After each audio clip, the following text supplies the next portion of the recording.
নবিদা, গতকাল দেখেছি দমদম বিমানবন্দরে ইস্টবেঙ্গল জনপ্লাবন হয়েছিল যে আনোয়ার আলী তাদের মানে ফেভারিট ফুটবলার, তাই সে শহরে আসছে, উচ্ছ্বাস দেখানো অত্যন্ত সঠিক ছিল।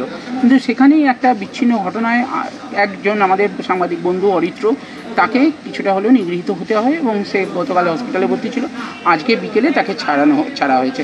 তো কি বলবে সমর্থকদের উদ্দেশ্যে? সমর্থকদের উদ্দেশ্যে আমি এটুকু বলবো, কেন আমি তো ইস্টবেঙ্গল মোহনবাগান ডার্বি ম্যাচে আমিও পাথর খেয়েছিলাম সমর্থকদের, সেটা আমারও মনে আছে।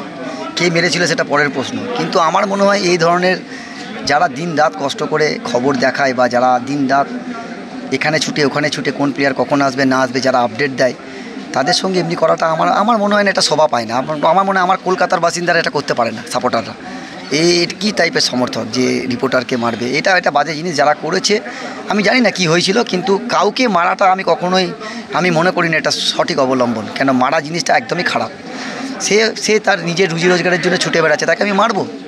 এটা আমার মনে হয় না, এটা মানা যায় না। আমার মনে হয় যারা করেছে তারা নিজেরাও নিজেদের ভুলটা বুঝতে পারছে, তারা হয়তো খুব শীঘ্রই তারা গিয়ে তাদের ভুলটা স্বীকার করবে বা এটা তাড়াতাড়ি মিটিয়ে নেওয়া উচিত। কেন দেখো, সমর্থক আছে, সেরকম সাপোর্টার রিপোর্টারও আছে, যারা আসে, যারা ম্যাচ করে, ম্যাচ রিপোর্ট দেয়, ম্যাচ জমা দেয়, অনেক কিছু করে তারা পেছন থেকে তো অনেক ভালো ভালো কাজ করে।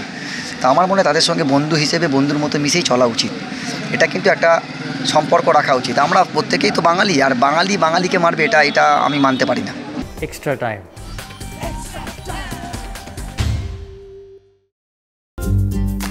লেটেস্ট নিউজ আর এক্সক্লুসিভ ভিডিওর সঙ্গে আপডেট থাকতে এখনই সাবস্ক্রাইব করুন আমাদের ইউটিউব চ্যানেল। বেল আইকনে ক্লিক করতে ভুলবেন না যেন।